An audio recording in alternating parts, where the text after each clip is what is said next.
Questo video vuole essere una guida sincera e indipendente da ogni forma di pubblicità, semplicemente per aiutarvi a scegliere tra le migliaia di modelli e marche di lavatrici presenti sul mercato. Vi parlerò di alcune tipologie e alcune marche di lavatrici e vi dirò quali sono i pregi e i difetti di ognuno. Prima della scelta bisogna considerare alcuni punti. Il numero dei componenti della famiglia per capire quanti chili di biancheria deve poter lavare.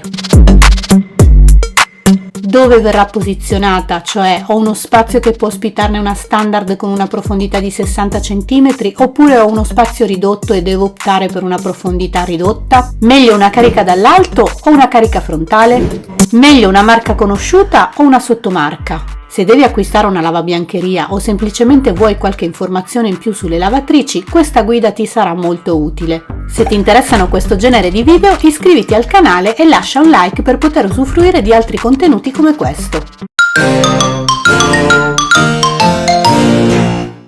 Sappiamo tutti quanta scelta di lavatrici il mercato di oggi ci propone, quindi è spesso davvero difficile dover scegliere tra tutte.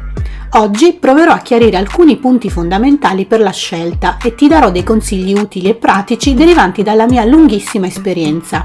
Ma ti starai chiedendo, come faccio a sapere alcune cose e chi sono io per poter dare consigli su qualcosa? Bene, ti racconto qualcosa di me.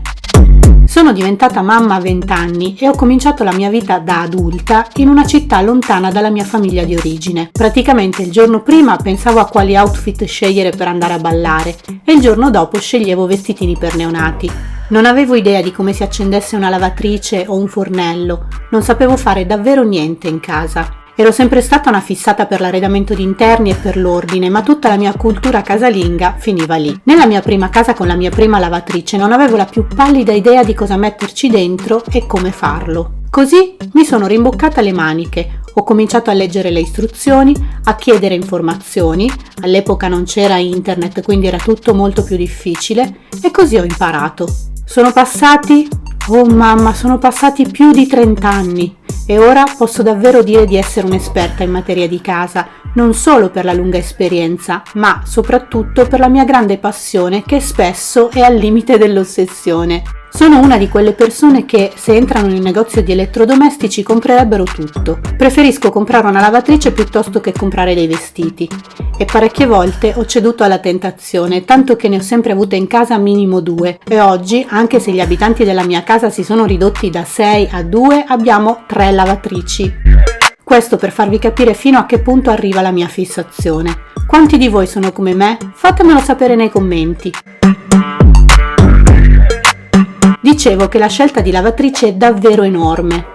Risparmiare sulla marca non sempre è una cosa sbagliata. Ho una Miele che, per carità, non posso dire che lavi male, ma ha un sacco di difetti che altre lavatrici di marche meno griffate non hanno. Quindi, primo punto. Che quantità di bucato hai necessità di lavare? Se vivi da sola o da solo, puoi benissimo scegliere una lavatrice da 5 kg, anche se ti consiglio comunque di prenderne da subito una più capiente, perché ormai i nuovi modelli hanno dei sensori che rilevano il carico e adattano i consumi, quindi non si rischia di consumare di più. E di una lavatrice più capiente si può sempre avere bisogno. Se siete 2 o 3 in casa è consigliabile sceglierne una un po' più capiente, tipo 7-8 kg. Se siete 4 o più ti consiglio di prenderne una dagli 8 kg in su. Secondo punto, dimensioni standard o dimensioni ridotte? Per rispondere a questa domanda devi capire bene dove la posizionerai. Se devi metterla in un bagno di dimensioni ridotte come il mio, sarà meglio sceglierne una a profondità ridotta. Le lavatrici slim hanno una profondità da 33 a 45 cm al massimo, mentre la larghezza e l'altezza sono più o meno uguali a quelle standard. Non esistono molti problemi per il carico perché anche quelle con profondità ridotta hanno capacità superiore ai 5 kg e alcune raggiungono anche i 9 kg. Programmi di lavaggio, efficienza energetica e velocità di centrifuga sono uguali a quelle di dimensioni standard. Terzo punto, carica frontale o carica dall'alto? La carica dall'alto è molto comoda perché non devi chinarti per caricarla e scaricarla, ha una larghezza inferiore e ha meno problemi di muffa perché l'acqua non ristagna in nessun punto, con il vantaggio che le guarnizioni non sono da pulire periodicamente. Inoltre, a parità di caratteristiche, è meno cara rispetto a quelle con la carica frontale. Hanno però parecchi contro, cioè lavano meno bene, hanno una qualità inferiore e non hanno possibilità di essere impilate, ad esempio per chi vuole mettere l'asciugatrice sopra. Quindi il mio consiglio è optare per una carica frontale che, sebbene abbia bisogno di qualche cura in più, dà dei risultati di lavaggio superiori, consuma meno acqua ed elettricità, si può sfruttare lo spazio sopra e, per ovviare al problema della scomodità di carico e scarico, si può posizionare sopra un cassetto che la solleverà da terra, rendendola comoda da utilizzare e in più sarà un comodo contenitore per i detersivi. Quarto punto, le marche. Ho testato lavatrici di marche, chiamiamole economiche, come la Beko, che è la sottomarca della Bosch, o la Ardo, con le quali mi sono trovata bene ma hanno avuto breve durata. Ho avuto anche una Haier che commercializza i suoi prodotti anche con il marchio Candy, totalmente sconsigliata perché ha un'efficacia di lavaggio pessima. Idem le Candy, ho scoperto solo dopo aver avuto delle brutte esperienze che provengono dalla stessa casa produttrice. Pessimo voto anche alla Indesit, scarsissima qualità ed efficacia di lavaggio davvero bassa. Voto insufficiente per le Ariston, marchio soppresso nel 2011 che adesso si chiama Hotpoint, che fa parte del gruppo Indesit. Non ho mai testato una AEG, che so che fa parte del gruppo Electrolux, ma ho provato quest'ultima marca e le attribuisco sempre un'insufficienza. Salendo di grado ho avuto una Bosch da 9 kg, quando ancora le lavatrici di grandi dimensioni erano poco diffuse, e ha lavorato benissimo per 15 anni, dandomi dei risultati di lavaggio eccellenti. Sembrava una nave, aveva un cestello gigante dove ci caricavo anche i piumoni e le trapunte, e l'avevo pagata una cifra folle, ma è stato davvero un ottimo acquisto.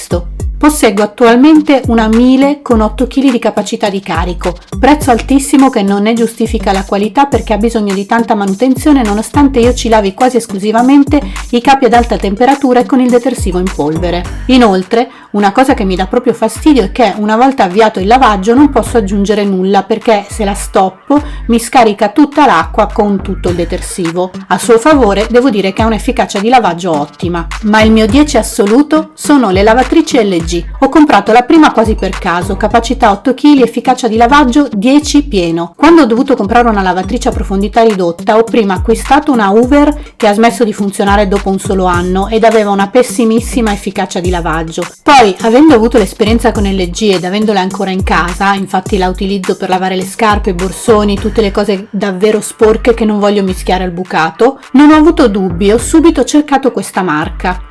Ero talmente sicura della scelta che l'ho acquistata online e l'ho installata da sola. Rispetto a tante altre marche ha un prezzo abbastanza contenuto e l'efficacia di lavaggio è davvero super. Le nuove inoltre puoi collegarle al wifi e tramite una semplice applicazione controllarle anche da remoto, scaricare nuovi programmi, controllare la durata del lavaggio, eccetera. Di ogni marca di lavatrice ne esistono svariati modelli e ogni produttore ha fabbriche in ogni parte del mondo. È possibile, decodificando il codice del modello posizionato nell'oblò o nel foglio della garanzia, scoprire dove è stata assemblata la lavatrice, in che anno è stata immessa nel mercato, che tipo di lavatrice è, quindi se è slim, se è large o è una carica dall'alto. Tieni conto però che la decodifica di questo codice cambia a seconda della nazione nella quale viene commercializzata, cioè in Europa ha un significato, negli Stati Uniti e in Canada il significato cambia, ma questo è un discorso molto lungo che avrebbe bisogno di un intero video dedicato. Ti dico l'ultima cosa. Non so se hai visto che anche Tesla, Ducati, Hyundai hanno cominciato a produrre lavatrici. Queste marche non ho ancora avuto modo di provarle, ma per quanto io sia a favore delle innovazioni, sono del parere che i produttori storici di lavatrici